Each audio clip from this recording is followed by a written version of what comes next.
अभी दुनिया कर रही है, but one needs to think about that as well. जी। एक कमर्शियल एंगल मैं भी इसमें बताना चाहता हूं, बहुत प्यारी बात करी अनुपम जी ने, इसलिए एक कमर्शियल एंगल मैं भी बताना चाहता हूं। नवंबर 2020 में जब second trial phase of Covaxin खत्म हो गया था, और ये जो बता रहा हूं ये ऑन रिकॉर्ड है, वीडियोज हैं, एबीपी न्यूज के मेरे पास क्लिप्स हैं। अदर पूनावाला ने एक प्रेस कॉन्फ्रेंस करी थी after mister Modi visited serum institute of India, और उसमें जब बहुत सारे मीडिया के सवाल किए गए थे, उसमें कई सारे सवालों के जवाब देते हुए अदर पूनावाला ने यह बताया था नवंबर 2020 में कि हमारा सेकंड फेज ट्रायल पूरा हो गया है, थर्ड फेज के लिए अप्लाई किया है। हम सबको पता होना चाहिए कि emergency use authorization 3 phase trial करने के बाद सक्सेसफुल जितना भी माना जाता है पैरामीटर्स तब मिलता है। ध्यान से समझिए कि अदर पूनावाला ने नवंबर 2020 में प्रेस कॉन्फ्रेंस करके ये बताया कि कोवैक्सीन के नाम पे जो वो बना रहे हैं वैक्सीन, उसका सेकंड फेज ट्रायल पूरा हो गया है, थर्ड फेज के लिए अप्लाई किया है। अब यहां कमर्शियल बात बताता हूं। उसने उसी प्रेस कॉन्फ्रेंस में यह भी बताया कि 5 करोड़ डोज रेडी हो चुके हैं। उन्होंने पैंडेमिक जब शुरू हुआ था तब से, being a company into such research, उन्होंने बनाना शुरू कर दिया था, उन्होंने उस पर टेस्ट करना शुरू कर दिया था। और नवंबर छोड़ दीजिए, दिसंबर गिन लीजिए, दिसंबर 2020 में सीरम इंडिया के पास यानी कोवैक्सीन के 5 करोड़ डोज रेडी थे, और उनके पास लाइसेंस भी नहीं था, और खुद अदर पूनावाला कहता है हमें नहीं पता था ये चलेंगे कि नहीं। नाउ अनुपम जी ने कहा, उसको स्ट्रीमलाइन करते हुए कहते हैं कि 400 रुपए की एक डोज बिकेगी आज, या बिक रही है लेटेस्ट पे, यानी कि बनाने वाले को 100 रुपए में तो पड़ी होगी ना, 3 गुना फायदा कमा लेता है तो 100 में तो कम से कम पड़ी होगी। 100 × 5 करोड़। कोई मुझे बेवकूफ ये बता दे इस दुनिया का कि कौन सा ऐसा बिजनेसमैन है कि वो ऐसी चीज क्रिएट करेगा 500 करोड़ की, जो उसे पता है कि पता ही नहीं चलेगी कि नहीं चलेगी। इसका मतलब उसे पता था कि मैं जो बनाऊंगा इसमें गौमूत्र भी डाल दूंगा ना, तो अभी मोदी तुम्हारे में ठुकवा देगा। ये है असलियत इस वैक्सीन की। अब सर, हमने बात कर ली वैक्सीन की, हमने बात कर ली टेस्टों की। अब ये तो कोविड-19 के लिए जो सरकार कर रही है, सरकार ने जो नहीं किया हम उस पर आ जाते हैं। इन्होंने जो भी इनके पास, हमारे पास जो ऑक्सीजन की जो सप्लाई थी, अगर हमको इमरजेंसी रिक्वायरमेंट हो जाती तो जिसका हमें यूसेज करना चाहिए था, जिसको हमें स्टोर करके रखना चाहिए था, जिसको हमें सेफ गार्ड करके रखना चाहिए था, उसको नहीं रखा। ये एक्सपोर्ट कर देते हैं। इन्होंने किसी को एड नहीं दी, इन्होंने इसको एक्सपोर्ट किया, उससे भी फंड्स कलेक्ट किए, हमको आत्मनिर्भर बनने के लिए बोल दिया पिछले साल ही इन्होंने। अब ये जो नाकामयाबी होने की वजह से, और जो अस्पतालों में ऑक्सीजन नहीं मिल रहे हैं, बेड नहीं मिल रहे हैं, दिल्ली का लोकनायक अस्पताल ले लें आप, आंध्र प्रदेश के एक अस्पताल में 11 लोगों की रातें रात मौत हो जाती है। महाराष्ट्र में वही हाल चल रहा है, मध्य प्रदेश में वैसे हाल हो रहे हैं, राजस्थान में हालात धीरे धीरे हो रहे हैं खराब, और ज्यादा वहां पर भी। तो ये जो कोताहियां सर, इसका जिम्मेदार हम किसको खड़ा करेंगे? और इंटरेस्टिंग सवाल है, मैं आपको अगला सवाल मैं पूछूंगा, लेकिन जब हम बात कर रहे हैं, हमने बात की वैक्सीन की, टेस्ट की, तो ये जो ऑक्सीजन का जो शॉर्टेज है हमारे पास, और जो हमको हेल्प आ रही है, उस पर भी हम गुफ्तगू करेंगे। तो मैं ये शॉर्टेज के बारे में मैं आपसे सुनना चाहूंगा निशान सर, फिर अनुपम भाई का भी इनपुट लेते हैं उससे। देखिए, हॉस्पिटल में बेड की शॉर्टेज होना और ऑक्सीजन की शॉर्टेज होना ये जी स्वाभाविक था, जी और इसका जिम्मेदार नेशनल डिजास्टर मैनेजमेंट एक्ट यानी कि एनडीएमए, जो कि मार्च 2020 से इस समय देश में लगा हुआ है, उस एनडीएमए कानून के तहत नेशनल डिजास्टर मैनेजमेंट अथॉरिटी के चेयरमैन भारत के प्रधानमंत्री नरेंद्र मोदी ही हैं। क्योंकि लोगों को पता होना चाहिए कि कोई पंचायत और कॉरपोरेशन और राज्य सरकार जब एनडीएमए का कानून लगा होता है तो उसी एनडीएमए अथॉरिटी के गाइडलाइंस एंड तरीकों पे काम करती है, जिसका चेयरमैन जो है वो हमारा प्रधानमंत्री है। अब आपने सवाल किया कि अस्पतालों में बेड कम क्यों है। जैसा मैंने पहले बताया कि वॉर फुटिंग पे जब काम होता है तो जो आपके पास अवेलेबल रिसोर्सेज हैं उसके सिवाय आप क्रिएट करते हैं। यहां सिचुएशन ये है कि जितने अस्पताल रेडी है उसी में बेड में घुसेड़ो, मुझे निकालो, इन्हें बिठाओ। इन्होंने एक्स्ट्रा कुछ क्रिएट नहीं किया। हमने तब पिछले साल भी सुझाव दिए थे, इस साल भी दिए, कि जितने 5 स्टार होटल्स होते हैं उनको आप कब्जा कर लीजिए, उसमें आपके पास बेड, खाना, एयर कंडीशनिंग सब अवेलेबल है। और जहां तक बची बात ऑक्सीजन की, सिलेंडर लगाइए और लोगों को सप्लाई दीजिए जिनको क्रिटिकल है। दिल्ली बंबई में तो लोग उस 5 स्टार के पेमेंट भी करने को तैयार है, जब सड़े से अस्पताल में जाकर के हजारों रुपए खर्च कर रहे तो 5 स्टार का बेनिफिट ले लेंगे बशर्ते, और उसके लिए कहीं आपको अलग जाना भी नहीं है। एक होटल और एक हॉस्पिटल में एक ही फर्क होता है, एक हॉस्पिटैलिटी देता है और एक हॉस्पिटल का काम देता है। जिन्हें समझ में आता है वो समझ चुके हैं इस बात को। अब आई ऑक्सीजन की बात कि ऑक्सीजन की कमी क्यों हुई। मुझे शर्म आती है समझते हुए कि भारत को कहीं से 1 किलो भी ऑक्सीजन या कॉन्सेंट्रेटर बनाने की आवश्यकता क्यों हुई। मेरे देश में जितना भी ऑक्सीजन बनता है उसका सिर्फ 20% जो है वो मेडिकल यूज के लिए एलोकेट किया जाता है, 80% इंडस्ट्रियल यूज के लिए किया जाता है। ऑक्सीजन तो ऑक्सीजन है, ऐसा तो नहीं कि उसका जो सिलेंडर है वो अंदर से गंदा है और खाली है, सफाई नहीं हुआ। ये वैसा वाला लिक्विड तो है नहीं, अंदर लिक्विफाइड हो सकता है लेकिन बाहर आके तो ऑक्सीजन है। अगर आप उस इंडस्ट्रियल ऑक्सीजन को जो मैन्युफैक्चर हो रही है, एक साथ मैन्युफैक्चर होती है, एलोकेशन 20% मेडिकल के लिए जाता है, 80% इंडस्ट्रीज के लिए जाता है। क्या अंबानी अदानी का काम 2 दिन बंद नहीं करा सकते थे इस देश में? और उसका जो ऐसी कंपनियों को जो ऑक्सीजन जाती है वहां जाने के बजाय आप मेडिकल सप्लाई में प्रोवाइड कर देते। आपने ये नहीं किया। आपने ये इसलिए नहीं किया, इसलिए नहीं कि आप अकलमंद नहीं है। मोदी जी बहुत अकलमंद है। निशांत मरता है तो मर जाए, पर गौतम तो जिंदा रहना चाहिए अदानी। इस देश में ही नहीं, मैं ये कह करके अपनी बात को यहां पूर्ण करूंगा, दुनिया में हर राजा अपनी प्रजा को सुख देने के लिए ही जाना जाता है। पर हमारे देश में ये जो शेर की खाल में गीदड़ है, क्योंकि ये गीदड़ है इसलिए ये शेर वाले काम नहीं कर सकता, पर हाँ गोदी मीडिया का इस्तेमाल करके प्रोपागेंडा शेर वाला कर सकता है। मैं तो सिर्फ इतने उस दिन का इंतजार कर रहा हूं कि कब लोटा परेड शुरू होगी, क्योंकि कभी भी किसी के बारे में बुरा नहीं सोचना चाहिए, लेकिन लाखों लोगों की मृत्यु का जिम्मेदार अगर नरेंद्र मोदी है, तो बड़ा शौक है ना चौराहे पे लाओ, टांग देना, लात मार देना, जूता मार देना। अरे औकात है नरेंद्र मोदी तो चौराहे पे आके अकेले दिखा, तेरे को जूता लात लटकाना सब कर देंगे, तेरी अंतिम इच्छा हम पूरी करें। सर वो गुजरात का वो एक मूवी का डायलॉग है ना, गुजरात में कि हवा में व्यापार है साहब, तो ये व्यापारी कर रहे हैं हमारी और आपकी जानों का सौदा करके।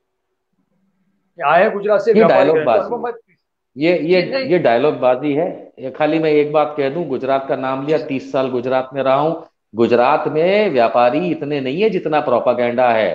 35% बिलो पॉवर्टी लाइन है, 70% जो है वो मुश्किल से 2 जून की रोटी कमा पाता है, 1% खाली व्यापारी है।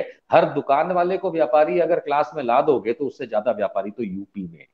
इसलिए जो प्रोपागेंडा है कि व्यापारी क्लास का, तो हर गुजराती व्यापारी नहीं होता। आप अमेरिका में रहते हैं, जितने पटेलों की वहां पे पटेल दुकानें हैं ना, उससे ज्यादा वहां जो पटेल है ना वो झाड़ू पोछा लगाने का काम करते हैं। क्या हमें नहीं पता वेरी ट्रू, ये वेरी कोई वेरी व्यापारी ट्रू, नहीं। Very very true. जी अनुपम भाई प्लीज, ये जो हम बात कर रहे थे, जो अभी निशांत शर्मा सर ने जो भी पॉइंट्स उठाए हैं, खासतौर से ऑक्सीजन सिलेंडर को लेकर और जो एलोकेशन की उन्होंने बात की 20% 80%, उसके बारे में बताया। इंडस्ट्रियल डेवलपमेंट की बात हो रही थी, विकास पुरुष बन के तो आए थे, लेकिन इस वक्त हमारे देश की जनता को जरूरत है। तो इस the human life matters most और the development of the nation matters most. अगर ये डेवलपमेंट के बारे में सो कॉल्ड अगर सपोजली बोलते हैं, ठीक है, डेवलपमेंट की बात करके उन्होंने वोट मांगे हमसे, हमने 14 में भी दिए, 19 में भी दिए, फेलियर देखकर भी दिए हम वक्तों ने। अब आप बताइए डेवलपमेंट मैटर्स ज्यादा करता है या फिर लोगों की जो जाने हैं, उनके वोटर्स जो है उनकी जाने हैं वो ज्यादा मायने रखती है? प्लीज। देखिए, ये मोदी सरकार ने पिछले 7 साल में डेवलपमेंट देश का नहीं किया है जी। इन्होंने डेवलपमेंट किया है अपने स्वयं का, भारतीय जनता पार्टी का। If Narendra Modi was working even 10% as hard as he works for his party, for Bharatiya Janata Party during elections, during campaigning, if he was devoting even 10% of that much time and commitment for India, India would have excelled and progressed in the last 7 years. और जो आज हाल देख रहे हैं वो आप नहीं देखते। नरेंद्र मोदी जी के साथ दिक्कत ये है, और मैं फिर कहना चाहूंगा, अगर मुझे एक मार्केटिंग हेड चाहिए और एक face of a marketing campaign चाहिए पैसा कमाने के लिए एज एन इंडस्ट्रियलिस्ट, तो मैं मोदी जी को लाऊंगा और सामने खड़ा कर दूंगा। और वाकई he is an amazing campaigner and election willing machine. लोगों को बेवकूफ बना के इलेक्शन कैसे जीतना है उसमें वो उनको पीएचडी नहीं, उनको 5 पीएचडीज हैं, 6 पीएचडीज। लेकिन ये इंसान भारतीय जनता पार्टी की तरफ कमिटमेंट देता है, अपनी उनके लीडर की तरफ कमिटमेंट देता है, and he is excellent at it without any doubt. लेकिन भारत के प्रति और भारत के लोगों के प्रति इनकी कोई कमिटमेंट नहीं है, कोई जिम्मेदारी नहीं है उठाते हैं। और ये शायद एक्चुअली मतलब how do I say it, the prime minister of this country does not care about our people। आप याद करिए साल भर पहले जब पैंडेमिक ब्रेक हुआ और पूरी दुनिया इससे दिक्कत में आई और सभी लीडर्स बाहर आए, सबने स्टिमुलस पैकेजेस वगैरह अनाउंस किए, तो आपको याद होगा ट्रूडो जो कि कनाडा का प्राइम मिनिस्टर प्रेसिडेंट है, उसने एक 5 मिनट की स्पीच दी थी जिसमें he started out with we got your back, don't worry about it. और उसके बाद उनके स्टिमुलस पैकेज के चेक्स वगैरह आने शुरू हो गए। आज ही मैं देख रहा हूं आपके जो बाइडेन नए प्रेसिडेंट हैं अमेरिका के, वो अब $1400 का नहीं $2000 का चेक्स वगैरह आप लोगों को भी दे रहे हैं यूएस में, विच इज अराउंड 1.5 लाख रुपए महीने का सपोर्ट। हमारा प्रधानमंत्री आया, उसने 20 लाख करोड़ का ऐसे हवा से निकाले, 20 लाख करोड़ यानी 3.5 ट्रिलियन यूएस डॉलर्स का स्टिमुलस पैकेज अनाउंस कर दिया और चला गया, अपनी मन की बात करके चला गया। उस 3.5 ट्रिलियन डॉलर्स अर्थात 20 लाख करोड़ रुपए का 4 रुपया ना निशांत सर को मिला, ना मुझे मिला, ना भारत में किसी को मिला। ओके, तो पॉइंट देखिए यही है, डेवलपमेंट जो आपने कहा ना कि डेवलपमेंट वर्सेस ह्यूमन लाइफ, पहली बात भारतीय जनता पार्टी और मोदी जी ने डेवलपमेंट ऑफ इंडिया पे ध्यान नहीं दिया। मैं आज आपको अशरफ भाई मुझे कंप्लीट करने दे इसमें। देखिए ऐसा है, आपको पता है भारतीय जनता पार्टी ने पिछले 7 साल में 500 डिस्ट्रिक्ट ऑफिसेस बनाए हैं भारत में, 500 district offices. They originally had सब 100, some 70-80 district offices they had overall. They've made 500 new district offices. That's one. That's called development of Bharatiya Janata Party. They've put in 1800 crores into their new head office at Deen Dayal Upadhyay Marg. They already had an office. Ashoka Road पे इनका office होता था, हाँ, जब अटल जी के समय से और हमेशा से होता था। 1800 करोड़ रुपए लगा के इन्होंने अपना नया हेड ऑफिस बनाया है, ठीक है। आज 850 करोड़ के 8500 करोड़ लगा के इन्होंने 2 हवाई जहाज लिए हैं अपने, प्रधानमंत्री साहब उसमें घूमते हैं, ठीक है। सेंट्रल विस्टा में ये 20,000 करोड़ रुपया लगा रहे हैं क्योंकि इन्होंने ठान लिया है कि मैं ही प्रधानमंत्री रहूंगा इस देश का अगले 30-40 साल, तो अपना घर वर बढ़िया से बना के मैं रहूं और अपने हिसाब से चलाऊं, लिटरली जैसे एक डिक्टेटोरियल रेजिम होती है। कहने का मतलब where is the development of the country and its people. हमारी डेवलपमेंट तो अभी गंगा जी में दिख रही है ना, बॉडीज वहां तैर रही है, राइट। हमारी डेवलपमेंट तो दिख रही है, हमारे गंगा साफ करने जी, हमारे शमशानों में, हमारे कब्रिस्तानों में। देश की और देश के लोगों की कोई डेवलपमेंट नहीं करी है इन लोगों ने, इन्होंने सिर्फ अपनी डेवलपमेंट करी है। एक बात और निशांत सर मेरे पास कंप्लीट कर दो, 2 मिनट मुझे और दें। एक बात और, आप देखिए गोदी मीडिया को खरीद लिया। If we had a media that was doing its job, ये सब पॉसिबल नहीं होता, क्योंकि जिस दिन रफाल हुआ 650 करोड़ के आपने हवाई जहाज 1650 करोड़ में लिए, उसी दिन अगर मीडिया काम कर रहा होता तो मीडिया कहता scam scam scam. Bharatiya Janata party के 7 साल के कार्यकाल में मीडिया ने स्कैम वर्ड तो यूज ही नहीं किया, जैसे ये लोग यूपीए 2 के समय यूज किया करते थे। अदरवाइज स्कैम तो उसी दिन हो गया था। सेकंड, डिमोनेटाइजेशन से बड़ा एपिक स्कैम तो भारत में हुआ ही नहीं है, पूरी दुनिया में नहीं हुआ, right, but nobody called it a scam. Latest scam प्रधानमंत्री का केयर्स फंड 60,000 करोड़ प्लस का, मैं कंजर्वेटिव एस्टिमेट ले रहा हूं, जो प्रधानमंत्री मोदी ने इसमें पैसा बनाया है और डकार गए हैं एमएलएस को खरीदने के लिए। ये क्या है? ये स्कैम है, ये करप्शन है। The prime minister of India is a corrupt man, but the media in this country, because they have sold their souls and their conscience, are not going to call it out, right? इसी कारण से इसको कोई corrupt नहीं कहता है। एक media house बता दीजिए जिसने करप्शन का चार्ज लेवल किया हो प्रधानमंत्री के खिलाफ, सिवाय प्रशांत भूषण जो कि गए सुप्रीम कोर्ट और उन्होंने रफाल में कहा स्कैम स्कैम है। कौन कहता है प्रधानमंत्री करप्ट है? जबकि ये देखिए, मैं वकील हूं, मैं एक लीगल मैक्सिम आपसे शेयर करना चाहता हूं it is called res ipsa loquitur. Res ipsa loquitur का मतलब होता है that this is so obvious that it does not require proving. I don't have to prove with evidence and evidence and evidence something that is so obvious on the face of it. PM cares fund का पैसा डकार जाना is what? It's a scam. Who ate that money? प्रधानमंत्री Modi. Why don't you call him a corrupt man? Nobody in this country calls him a corrupt man. He is corrupt. He is plain corrupt. Somebody needs to say it. Media sold है, इसलिए media ने इसको corrupt नहीं कहा। अगर इस देश में मीडिया काम कर रहा होता तो आज ये जो डेड बॉडीज तैर रही हैं गंगा जी में, वो नहीं स्थिति आती। Because the media would have checked these people and these people would have been careful. They would have still been corrupt, but they would have not been this corrupt to the extent कि आज dead bodies तैर रही हैं गंगा जी में। शमशान और कब्रिस्तान भर गए हैं लाशों से, हॉस्पिटल्स में जगह नहीं है, लोग दम तोड़ रहे हैं। बेहाल है ये देश। we've gone back to the dark ages. What else do I say? Nishant sir, आप बिल्कुल देना चाह रहे थे अनुपम भाई के लिए? हाँ अशरफ भाई, एक्चुअली मुझे जाना भी होगा, मेरा एक शो है, लेकिन जो भी वंडरफुली अनुपम भाई ने अभी एक्सप्लेन किया, उसका जो message across anti BJP Indians हैं जो नहीं पसंद करते, उनको तो क्लियर कट सुनाई देता है। ये बात बिल्कुल सही फरमाया त्रिपाठी साहब। लेकिन जो प्रो बीजेपी है ना, वो दो बातें समझ लें। वो जो लाशें बह रही हैं या जो हजारों चिताएं जल रही हैं जिन्हें ना जाना चाहिए था अकाल मृत्यु में, उसमें तुम्हारे परिजन भी हैं।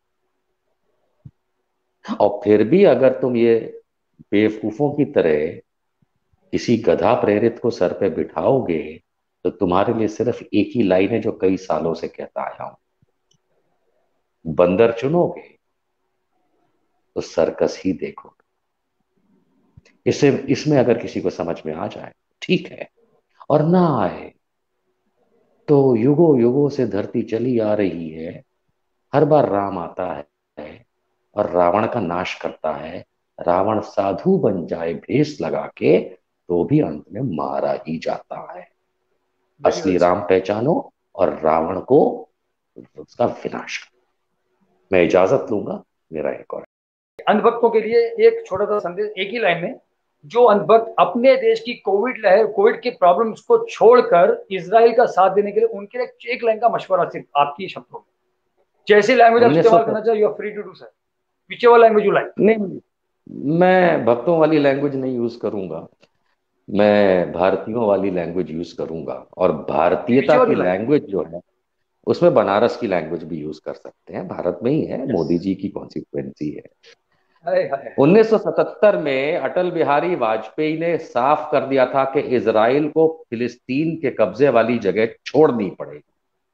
आज से 3 साल पहले भारत के माननीय प्रधानमंत्री और अंधभक्तों के पॉलिटिकल पापा हमास के प्रेसिडेंट मोहम्मद अब्बास, यानी कि उस देश के भी प्रेसिडेंट फिलिस्तीन के, को जाके गले मिलते हैं। यानी मोदी जी भी हमास के साथ हैं, फिलिस्तीन के साथ हैं। इस देश में बाकी जितने प्रधानमंत्री रहे सब फिलिस्तीन के साथ हैं। ऑफिशियली हम फिलिस्तीन के साथ हैं। और यहां तक कि अटल बिहारी वाजपेयी का स्टेटमेंट सबने देखा है 77 का, कि इजराइल को फिलिस्तीन के कब्जे वाली जगह खाली करनी पड़ेगी। इसके बाद भी अगर कोई, और मैंने देखा है कई फौजी भी हैं इस देश के अंदर भारत में जो आई स्टैंड विद इजराइल करते हैं। बहुत सारे अंधभक्त हैं जो उन्हें ये पता ही नहीं है कि भारतीय जनता पार्टी का मूल स्टैंड फिलिस्तीन के साथ है, इजराइल के साथ नहीं है। इसलिए मैं उन लोगों से गुजारिश करूंगा, please don't only stand with Israel, go there, get out of my bloody country, get out. And Banarasi में कहे तो चुतियापा बंद करो, नहीं तो आकर के तुम्हें सीधा कर। Thank you so much sir. Nishant sir, आपने मतलब लास्ट मोमेंट पे भी बात हमारी रखी, बहुत बहुत शुक्रिया आपका जुड़ने के लिए, रियली ग्रेटफुल। फिर हम आपको तकलीफ जरूर देंगे, लेकिन थैंक यू अनुपम भाई, जय हिंद। Thank you sir, thank you so much for joining sir, it's been a pleasure, thank you so much sir, जय Hind.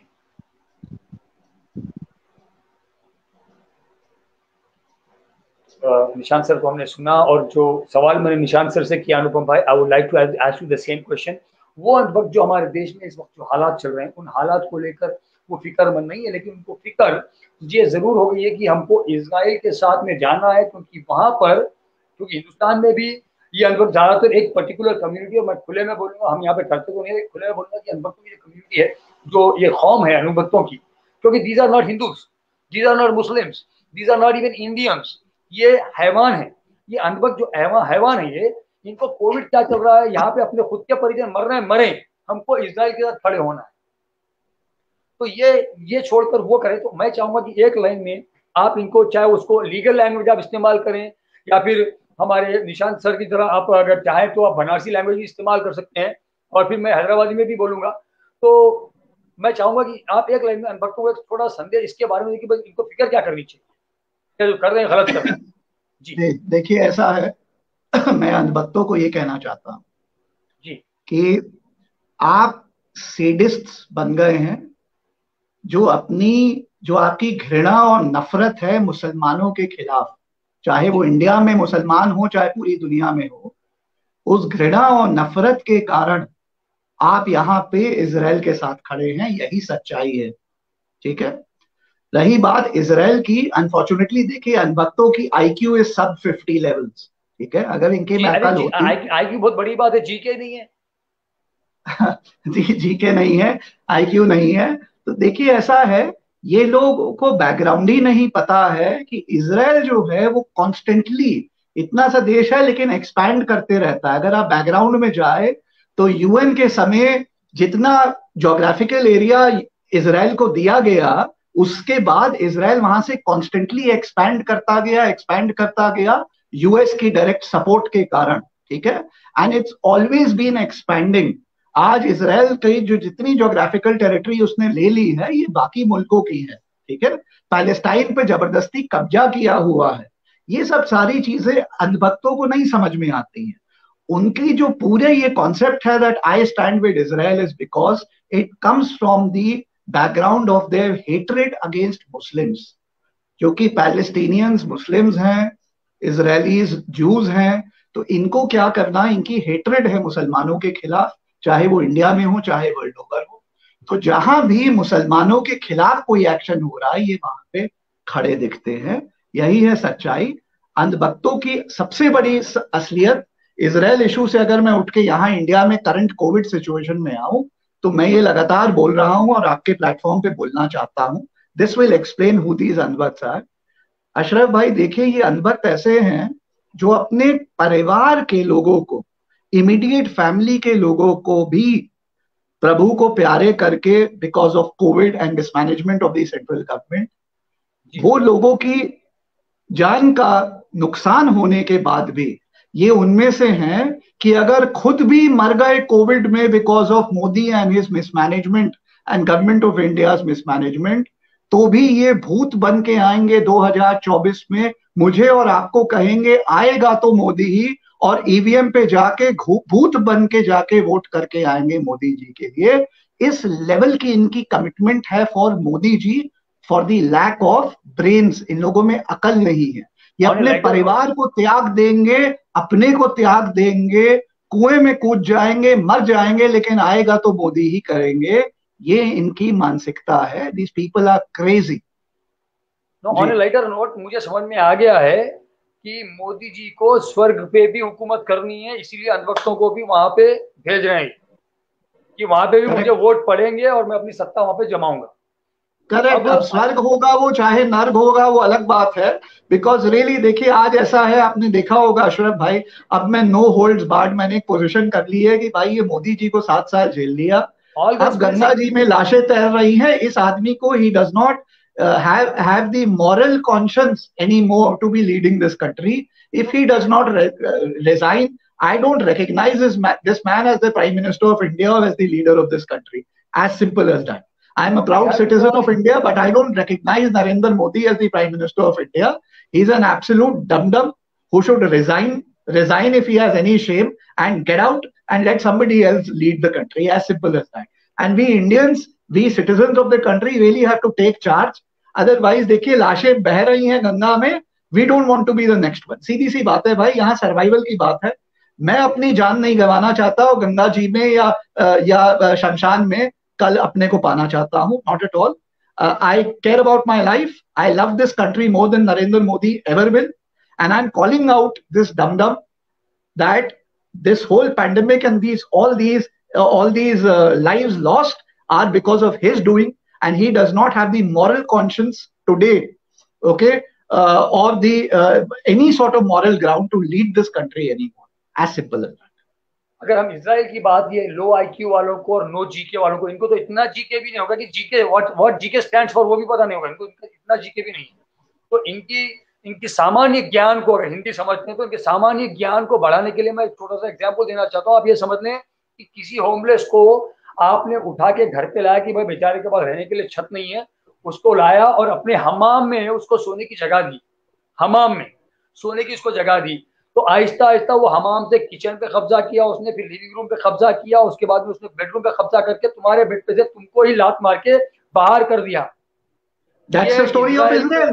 Israel is homeless and Philistine and other captured जो जगहों पे उन्होंने जमीनों पे कब्जा किया, वो अदर नेशंस, वो होम ओनर्स हैं जिन्होंने एक होमलेस को लाकर जगह दी, भाई चल एक काम कर, बाहर सर्दी है तू यहाँ सो जा. This what exactly the deal is, Israel and Palestine. लोगों को अगर अंधभक्तों को समझ में आ जाए तो बेशक आप क्या करेंगे उस समय एज ए होम ओनर, आप क्या करेंगे. वो होमलेस अगर आपका घर टेक ओवर करेगा तो उसको आप खदेड़ कर, भले ही आप कमजोर हो, भले ही आप नातवान हो, भले ही आपके पास फाइनेंशियल सपोर्ट ना हो, भले ही आपके पास मोहल्ले वाले सपोर्ट करने वाले ना हो, आप कोशिश करेंगे जी तोड़ के कि मैं अपनी मिल्कियत से, अपनी प्रॉपर्टी से इसको लात मार के बाहर खदेड़ू. You will try your best. और वही फिलिस्तीन कर रहा है, और फिलिस्तीन की इसी पॉलिसी का साथ भारत देता आया है, दे रहा है और देता रहेगा. मोदी जी अगर फेल हुआ है, नरेंद्र मोदी का जो रेन है, जो हुकूमत है, वो फेल हुई है कोविड को लेकर और दूसरे बहुत सारे पॉलिसीज को लेकर, लेकिन फिलिस्तीन के मामले में they still stand where they were and they will continue. Ashraf भाई देखिए, अब ऐसा है, ये Narendra Modi stands with Israel और स्टैंड्स विद पैलेस्टाइन, मैं तो कहता हूँ नॉन इशू है. How does it matter? You think Israel और Palestine care? This guy who can't get his own home right, Narendra Modi, who can't get his own home right, has human lives floating on माँ गंगा, जिसके बारे में इन्होंने 6 साल पहले 7 साल पहले कहा था, माँ गंगा ने मुझे बुलाया है. तो माँ गंगा ने तुम्हें बुलाया था ह्यूमन लाइफ्स को, लाशों को तैराने के लिए कि डॉल्फिन्स को वहां पे तैराने के लिए? बताओ पहले. सोमेश भाई ने सही बोला. This guy can't get his own house in order. ये इजराइल और पैलेस्टाइन, देखिए अब दुनिया, मैं क्या बोलूं, whether he stands with Palestine or he stands with Israel, who the hell cares? He can't get his own house in order. India has become a third world country today. Bangladesh हमसे आगे बढ़ गया. मैं एनवी करता हूं आज की तारीख में बांग्लादेश.